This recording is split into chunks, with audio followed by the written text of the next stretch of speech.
একদম চুপ। আমাদের হিন্দু সমাজের বর্তমান কি কর্তব্য?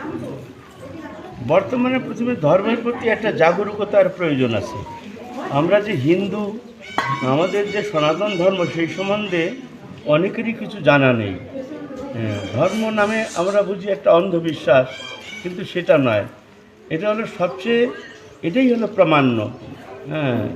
সেই জন্য ধর্মের বিষয়ে ঘরে ঘরে ঘরে ঘরে একটা জাগরুকতা, একটা চেতনা, সবার ভিতরে একটা এই ধর্মের প্রতি আদর বুদ্ধি, সৌহার্দ্য, সম্প্রীতি, এটাকে জাগানো অত্যন্ত প্রয়োজন। তার জন্য সবাইকে এগিয়ে আসতে হবে নির্বিশেষে। সর্বমত, সর্বসম্প্রদায়, নির্বিশেষ সম্প্রদায়, জাতি ধর্ম নির্বিশেষ। এই জাতি ভেদটা তো অত্যন্ত খতরনাক আমাদের হিন্দু সমাজের ভিতরে। এখন তো রাজনৈতিক নেতারা তো এর খুব পূর্ণ সুযোগ নিচ্ছে। এর যে কী দুষ্পরিণাম, এটা এখন আমরা বুঝতে পারছি না। কিন্তু একসময় আমাদের এর জন্য, যদি আমরা এখনও সচেতন না হই, তাহলে এর জন্য আমাদের বহুলাংশে আমাদের মূল্যায়ন করতে হবে। এত মূল্যায়ন করতে হবে, তখন কিন্তু আমার ফেরার কোনো রাস্তা থাকবে না।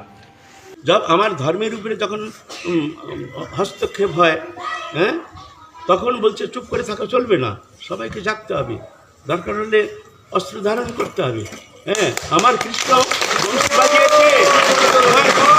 বাজিয়েছে, আবার সুদর্শন ধরেছে। রামচন্দ্র, এত সুন্দর রামচরিত, এত সুন্দর, যাতে কোনো দোষ নেই। রামচন্দ্র ধনুর ধারণ করেছে, সমুদ্রকে কি ওখানে করছে, আমাকে জায়গা দাও, আমি লঙ্কায় যাব। পূজা করছি, মানতে রাজি না।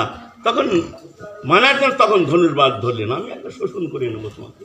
তখন এসে হাজির হলো, হাত জোর করে সমুদ্র জায়গা দিল। তা না, দরকার হলে ধর্মের জন্য আমাকে অস্ত্র ধারণ করতে হবে, লাঠি ধরতে হবে, এটা বললে চলবে না। অহিংসা মানে কি? অকারণ কাউকে কোনো প্রকার দুঃখ দেওয়া, এটা নয়। কায় মনোবচনে যেন আমি কাউকে অকারণ কারো দুঃখ না দিই। শরীরের দ্বারা প্রহার করা কায়িক হিংসা, কঠিন শব্দের দ্বারা তার চিত্তকে দুঃখী করা, এটা হলো বাচিক হিংসা। মনের দ্বারা তার অকল্যাণ চিন্তা করা, এটা মানসিক হিংসা। ত্রিবিধ হিংসা বর্জিত, এটা হলো অহিংসা। সত্যম সত্য। এখন লম্বা, এখন সৎসঙ্গ করার সময় নেই, আমি একটু